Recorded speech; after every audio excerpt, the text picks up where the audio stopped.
sound, and there's this kind of expectance of the image fitting with the words that are being spoken and all these things. So could you maybe kind of elaborate a little bit about this kind of maybe this kind of ontological project and the way that you conceive it in terms of form, but also rhythm, and just kind of elaborate on what you're doing here, because I think it's fascinating. Hopefully people did too. Well, to begin, I like that for the two you proposed. We talked about music and ontology, which is a classical distinction. I think that to begin thinking philosophy, it's in the space between the poem and mathematics. So it relates again to this question of music and ontology. And if we accept that what is multiple, then we have to think with mathematics and what is. And so when we begin the movie, it's like some people wrote about it as if it's just some random things going on, but the very first frame is without any presuppositions, it's just me shooting. And the second frame is that very frame being watched on an iPad, right? And that movement from like that frame to the smaller one produces a diagonal, and that's how we derive a Lumiere question. And then from there, we go to that third question, and the sounds become one of mathematics, and you hear someone talking about the proof, and then you hear a poem being read at the same time, because then the letter is, the letter could go both ways. It could become a poem, it could become mathematics. So the beginning of the movie is very absolute in that way. I try to begin with no presupposition and go on from there. So, so what I try to do throughout is I try to think cinema as philosophy rather than as an art, because I like the idea that when cinema first came about, it was not clear it was an art. There was no consensus that it was an art, and maybe because consensus can't always be trusted, maybe it's not. Maybe there's another possibility in projecting cuts. So what I try to do is that I try to think at the level of the cut rather than the image, that maybe cinema ties up to reality because it produces cuts rather than the fact it produces images. Like images haven't been produced before. And maybe it's like when you think of the practice of science and this new science is being made, and we can't know for sure if the proofs we had before are also true because there's a new breakthrough. All we do have is the pure fact of change, that there's been a cut from one paradigm to another. Right. So what is real is this type of formalization of the cut. So I think what's interesting with cinema is that it's able to think this cut. And to tie it back to mathematics, in post-Kantorian mathematics, infinity is a cut. It's not this sort of loop that kind of keeps going, right? It interrupts the count, the repetitive count, and starts a new set. You've kind of lost me there. Well, I just mean like 1, 2, 3, 4, 5, 6, 7, 8, 9, 10. Right. You can keep going, but you'll never reach infinity. Right. All infinity is that when you interrupt this repetition and just cut. And we return to it near the end of the movie. Like you see the trees, looks like it's a loop, right, with the shadow. That's just another train passing by. The shadows are produced by a train, so it's another riff of Lumiere again. So what happened with Lumiere is Lumiere introduced the cut. Before Edison had loops, so we have the cut. So really the movie is just a big pan from one look at the train to the other side, and then we produce a cut. Like that image, that omega, that's a symbol for infinity in mathematics. So that's why I see it so often. So at once you see someone have their hands up, it's like omega, but you also see it, so it's a stopping point, but you also see it like an open handcuff, right? So we try to think through like love, mathematics, politics, and art at the level of montage, because if we're able to montage these 4 forms of thinking, life can be livable. Right. Excellent, thank you. So from here, does anyone have any questions? Yeah. So what I really like about this film is that the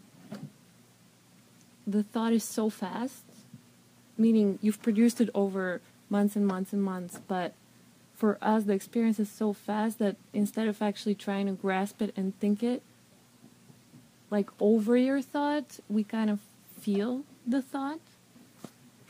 And it's also kind of becomes our mind if we allow it to, like if we pay attention. So that's amazing. That's my comment. Thank you. Well, we were talking about sciences earlier. When you're writing, you're in mathematical formulae, but you also do experiments, but they're not distinguished in the pure act of thought. Just like you're saying, like thinking and feeling could almost become indiscernible. And the indiscernibility between thinking and feeling, I think, is a sign of we're trying to push forward, try something else. But same thing that if you're writing a love letter and then you're with your lover, this back and forth between them, they're not so distinct. They're all part of the same movement of thought. So part of the question of thinking music as a condition for cinema is that we're able to feel the mathematics of the movement of silences. And instead of organizing a nothing which appears in each possible frame, this nothing could be silence, and music is nothing but the organization of silences where each silence is not the same as the last. Another question? Yeah. Would you, or how would you describe the character arc? What? The arc of the character that we follow. Who's that? So I don't know very much. That's nice. No, like, you know them by their faces, I guess, right? Well, that's why it's like kind of a collective subject. There's like lovers, there's people who are alone, people working on a proof they can't solve, or writing poems. So the fact that does it seem like there's an arc? I get a sense of a story. Yeah. That changes. Yeah. Well, that's the question. Like, we're trying to find narrative in the world rather than just purely invent it, because when lovers are together, inevitably a story will take place. Things will happen. And when I think of the arc of the movie, it's like we just follow the procedures and see where it takes them. And I think in the midpoint, there's a sort of mental breakdown, like hearing voices and that. But then there's a reclaiming of those voices and these sounds, and we're able to think again. It's like the idea to try to create, like the classical Cartesian thing, I think, therefore I am. It gives you like a sort of stable ground. And that's why in the film you see like images of the ground constantly shifting. Like the ground keeps changing, so you have to find a way to be in the cut rather than in the image. So the idea is just this attempt at stabilization as the film goes on, to just to be able to think, because it's difficult. That's why there's like sounds all the time, all sort of things. You have to be able to make choices that will make you a new subject. Like, that's the idea. And that's why in the end it's just an actual proof. I think that there's nothing about you have that. And there's also kind of a sense of you walking us through the kind of process of getting used to the discontinuity, it seems to me that there's almost a three-act structure that allows you to feel the thought and the kind of the image, the feeling that you're producing, that I find very very nice and very kind of intuitive. I think despite all the claim for its experimentation, it's classical in that sense. And that, like, when the whole section goes like P or non-P, right? It's a classical logic. It's very clean. It's very clear, and it just all you're watching is that logic take place. So of course you should be able to follow it in a sense. Yeah. If you go out without any like preconceptions of what you're watching, and maybe that's a possible definition for classical cinema. It's just classical decisions made again in this sort of inconsistent field. You just keep P or non-P and you make a choice, and it just keeps going, becomes clearer and clearer. Another question? But I like that you had to say that, because it is a classical film.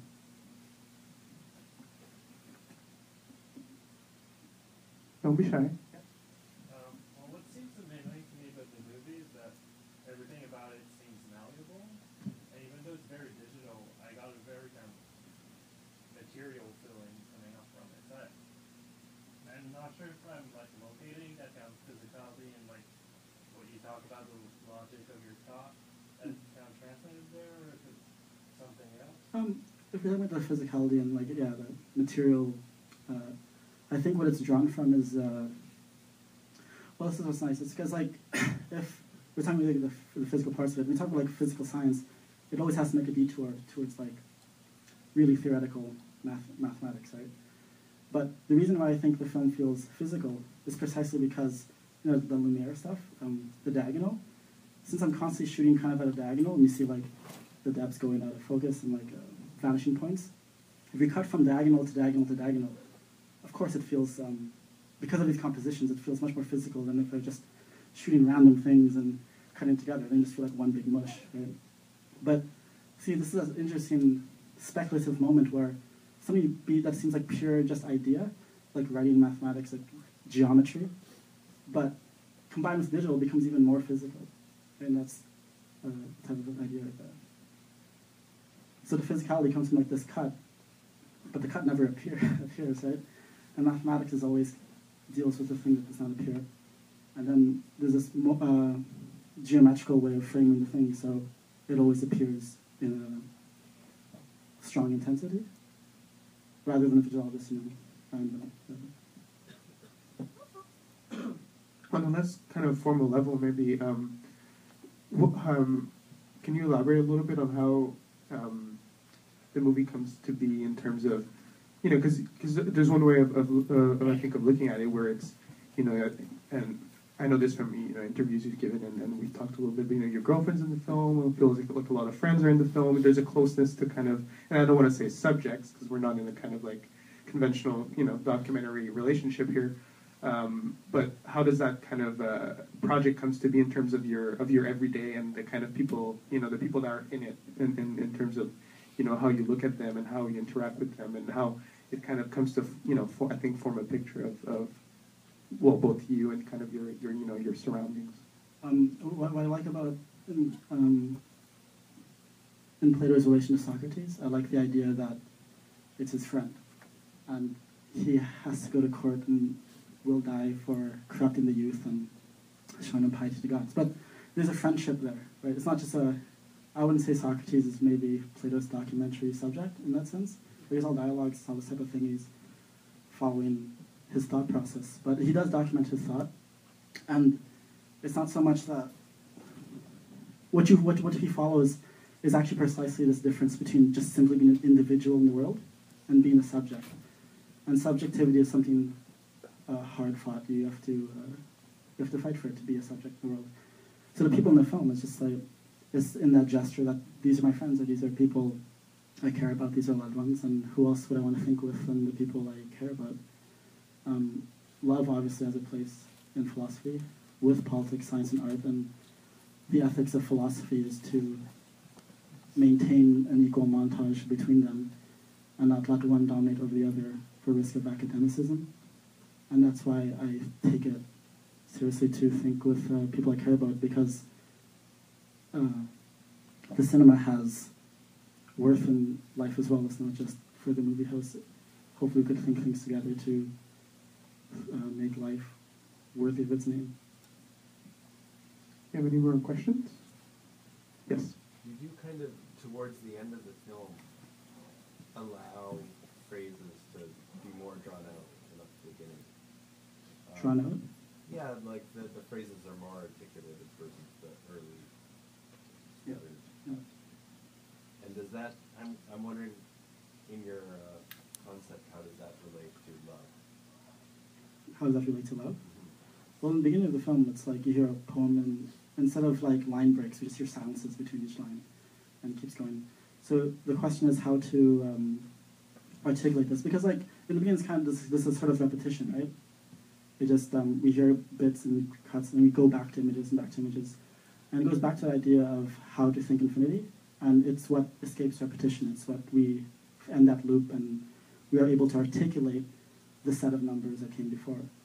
So in love, it could be like you have these dates are kind of repeating, maybe not, and you try to think it together, but retroactively, it seems like, oh, there's always a set there, and you're able to think that.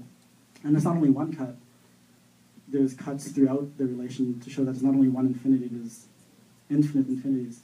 So the idea with in relation to love in the film, of course it, in a sense, becomes more and more clear. The set that we're working with becomes more and more clear where the repetitions go. It's like, for instance, there's a scene with lovers talking, and what we did was that I got my friends to do something, kind of an argument that me and my lover had. And the idea is that when you make the repetition available for thought, we won't repeat it. And that's this type of idea that when repetition becomes clear qua repetition, we could end that in sort of a new count, a new way of counting. And it goes back to the whole thing about poverty in 8888. Like, when that happened to me when I was in my teens, I just stopped setting the clock because it's going to happen again, whatever. You know, but you escape the sort of repetition that, you know, the clock's ticking like that. You just kind of live in a sort of suspension. So I think in love, you're in this constant kind of state of suspension, trying to find a new way of counting without it becoming just a looping cycle. Any more questions?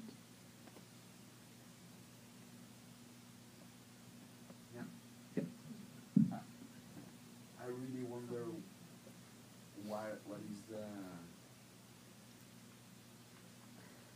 sense of using sound this way, like this direct way that is like violent.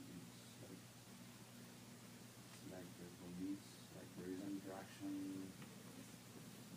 like direct interaction, physical interaction, but how does it in dialogue with this rhythm? It's like if we think cinema can be philosophy, then it doesn't only have to draw from one of the arts. It doesn't have to only draw from theater, which would be a sort of, I don't know, the voice leaving the mouth and is always in sync. So the idea of that, if we're thinking with music as well and poetry as well, then the relationship to sound could incorporate the other arts, and also just the pure sounds of politics, the violence of politics, or just lovers whispering to each other. So the treatment of the sound comes from this organization of politics, love, science, and art, and not just theater. And I want to explore sound in that way, because if we just limit it to theater, cinema loses so many different possibilities of what it can do with sound. In the same way that when sound first appeared, I feel like we just shouldn't take it for granted in cinema, because the interesting artists who really push sound are the ones who didn't accept it right away. You know, like Chaplin, Eisenstein, like, oh, I don't know if we're going to jump in right away and just sink it.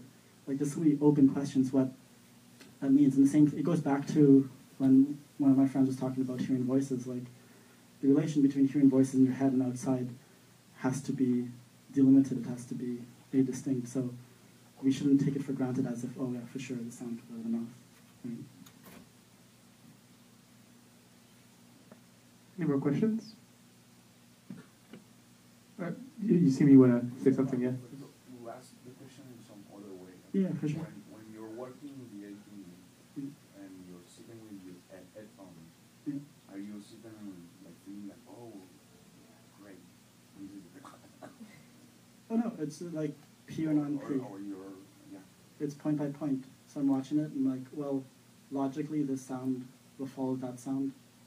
Will follow that sound. It's not like, oh, let's try to violently, you know, hurt the audience or something like that. It just may appear as a sort of chaotic thing, but it's actually usually not the case. I just go point by point, frame by frame with images and follow generic logic. It's like, I don't know, if someone's doing a math problem, follow steps and not all this clear if you have to follow it. Some steps might be missing because it's just assumed it's understood, but it's there. You just have to sort of slowly follow it and I guess become attuned to it in a sense. Like when I first saw certain movies or certain music, like it's like if someone's in a Schoenberg or something for the first time, it's atonal system, and I just be like, oh, yeah, they don't know what to do with music. It's just whatever. I don't know. You know. So, but the idea is that there is a logic behind it. If you just think it through, and it's not to attack. Actually, just like you were saying, I think it's very classical in the same way. It's as simple as a Lumiere film. It's just diagonals looking directly in front of you. And I think there's just, if anything, I think there's this idea of just drawing attention, to the sole fact that we're so that when cinema was invented, it's this wide open form, and this and then someone decides that it's in a straight line, straight trajectory, straight from theater, and thus sound must be synced at all times, and that becomes the form, that becomes the for 100 years. So I don't know. That's the years isn't that long at all. Of course not. And it's just like this only seems extreme under assumption that this is natural, that sync sound is natural. And the idea is that thinking, when it's worthy of its name, I think, goes against every natural disposition of what science does. And it's like the whole discourse of infinity in the film. Infinity is not subversive. It's only subversive if we assume a finite world. If we assume that everything's finite, then, infinity comes to nowhere. But if we assume infinity first, then it's finite. That's kind of ridiculous. Any more questions? Yeah. I was wondering if there was some influential movies or filmmakers. I can sometimes at point feel there's some resemblance to movies as Get Rid of Yourself from Bernadette Corporation, or I don't know if there are works that influence you over time, or. How do you think this? Well, yeah, there's Lumiere in there. I like to position thinking cinema as always this sort of relationship to Godard, because I think he's like Hegel for the cinema, and you have to somewhat try to do a Marxist move and try to rethink where he wasn't Godardian enough in his own. He wasn't able to match his own thinking in a sense. If you watch his films, all of the mathematics are just in a sense false, and it just doesn't really work. Or it assumes a finite thing, or in his new one, Goodbye to Language, for instance. He wants to say goodbye to language, but then his definition of zero in one of his movies, right before it, Three Disasters, he uses a very linguistic conception of zero, but his other conception of zero in mathematics. So these type of things, Godard is a sort of pointer, but you would just sort of wish to, if there's something, say, pre-Socratic about Godard, in the fact that it's fragments, and his little ideas here and there, and almost forms a straight line, but it's kind of wavy. The idea is how to systematize that. We shouldn't be afraid of creating systems of what appears to be as fragments at first. There's also maybe a lot of, I see a lot of just kind of, just Russian, theory of, editing and cool shot effects left and right, kind of, in the way that the film is, at least in the affect of the film, I think. It's these classical piece of grammar, a diagonal, a Kuleshov effect. It's very elementary in the movie. Right. And I for instance, I think Kuleshov effect is just amazing. It's the fact it's almost like Frampton was scared it wasn't going to work when he tried to reproduce it. But yeah, it's very similar to a Cartesian thing. I think therefore I am the subject is a pure void, and whatever you put in front of it will change that same shot. So I feel like there is ontological questions in these type of cuttings, and it's important to return to these type of simple moments. And of course, yeah, because if we think this theory, if Soviet montage is under condition of politics, maybe not all the other, maybe some stuff with mechanical sciences and that. But yeah, for that, I'd say that's say a type of cinema wholly conditioned by a political thinking, and that's why it's able to think these montages, because it's sort of reservoir of an infinite thought related to politics.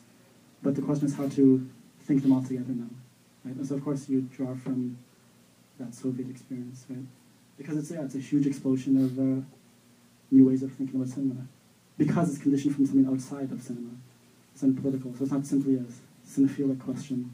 It's a question of what's outside. So it's not only that there's politics outside you, in that film or in those films, but if I'm in love, that has its effects on the cutting too. And if I'm saying mathematics, then it's going to affect. There's a separate question. Yeah. Yes. And speaking of politics, so in which way this film that you did, or there's no credits, so I mean, I assume that you is what's the politics? What's the interaction between your feeling, your editing, and politics? Well, yeah, it's investigatory moment. And the whole P or non-P section, and I'm kind of walking through the financial district, and you hear a lot of the discourse of derivative markets and that. what I find interesting in high frequency trading, it does like 300,000 trades in the blink of an eye, and that's a lot compared to 24 frames a second in the cinema. And so there's a sort of response to that. If this type of marketing is moving at that pace, we have to think of some sort of cut to, not really even keep up. See, the question is not how do we keep up with this. It's not this whole 20th century question, oh, how can we catch up to the capitalist countries or something like that. But just form any relation to the pace and the time of the film, which is not necessarily the same thing as the time of the market. And that's why that sequence where it flashes, it shows a high-frequency trading thing and looks like 8s again. Because what's interesting, I think, is that since these markets deal with potentials and potentiality, it reminds me of something like Aristotle. And since, as you can see, as a bit more of a confirmed Platonist in this film, we can pose these questions of fatalism, necessity versus like just pure potentials of the market in Aristotle. So I try to think that question, and back to like even other images, like with the hands up and how it relates to a stop, and the face is masked, like just a generic conception of a person. You don't need any particular identities with them. The armband thing is like just a question of number. So it's how to just think like a generic people without relating to an identity predicate right away. Whereas, say, these markets are constantly shifting the potential. And that's what I was saying, like, so it's P or non-P. Markets don't work in a classical logic. They're like P or non-P at the same time, and if a trade happens, it changes again, and it's the thing. So it's how do you think a classical way in these dynamic things that's happening right now in global capitalism. So that's where that, say, political section are. But there's other things, too, just like, I've read a critique saying that, oh, this is fake film because it doesn't deal with history, right? But if history is also always kind of like the history of the state, if these neighborhoods don't matter, if they're not part of history, if the history of thought doesn't matter, then sure, fine. But there's lots of a question, like to film through people and film in the matter of equality, the constant equality runs through the film. This is this type of question too, and how I try to think equality at the level of montage as well. So, because equality, say, would be a concept from politics, right? Hopefully that answers that aspect of it. So going back to maybe the kind of, the Soviet montage, would you say, like the Soviet montage question, like would you say that in a way you're trying to conceive of kind of a form of montage for like late capitalist, thought, and because the film is so concerned with money, right, and the kind of alienating effects that has. So, would you say that you're kind of conceiving of a late capitalist montage in a way where where it's like capital moves, so quickly, kind of invisibly and kind of abstractly. Yeah. Well, we just have to come to terms with that type of abstraction. It's not like, oh, okay, let's go back to the real world where concrete things happen. That's a false move too. We have to move at another order of abstraction, and it's not. And again, it's not to compete with it, right? Or else we're just going to get caught up in their game. So we have to think another thing. Because like Soviet montage is not concerned with capitalism, it's concerned with creating communism. It's not like, okay, let's think how the Americans are doing this or that. It's not a competition with that. It's an imminent question in their own struggles.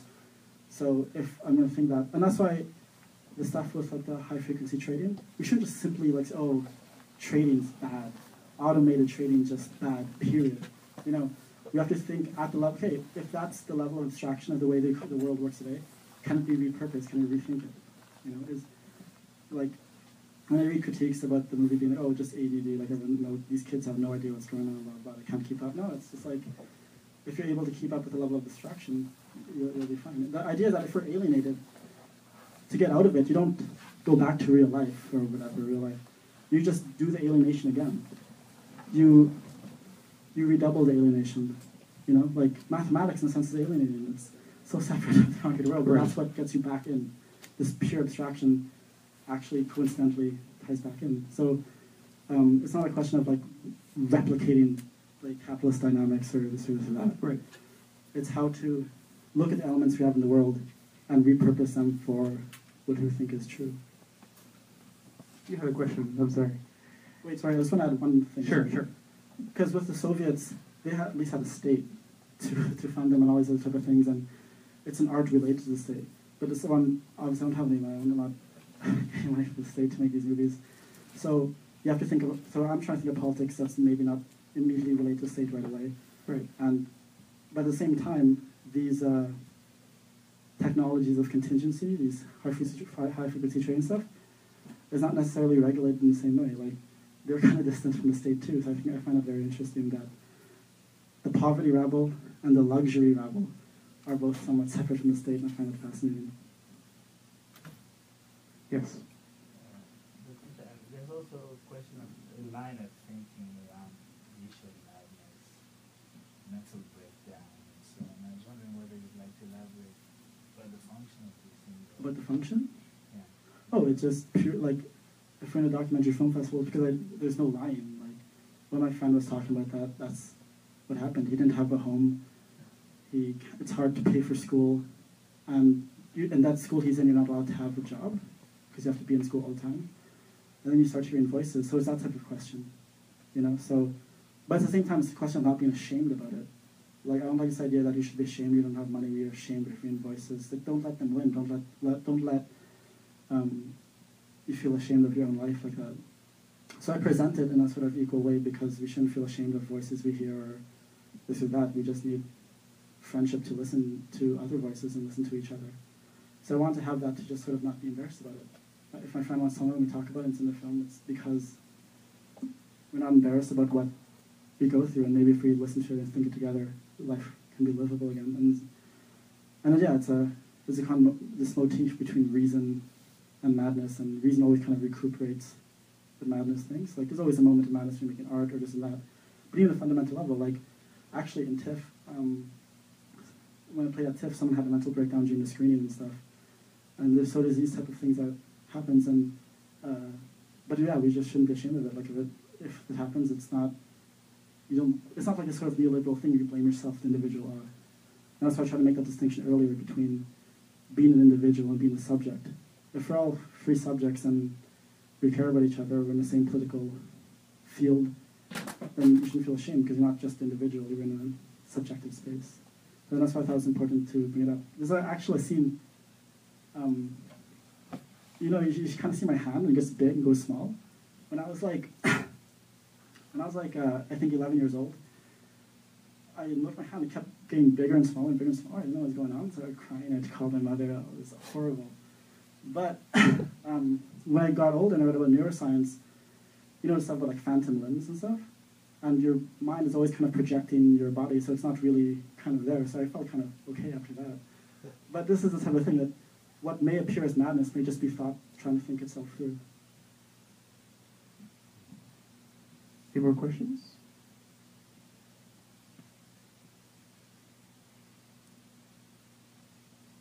Thanks for coming. Thank you so much.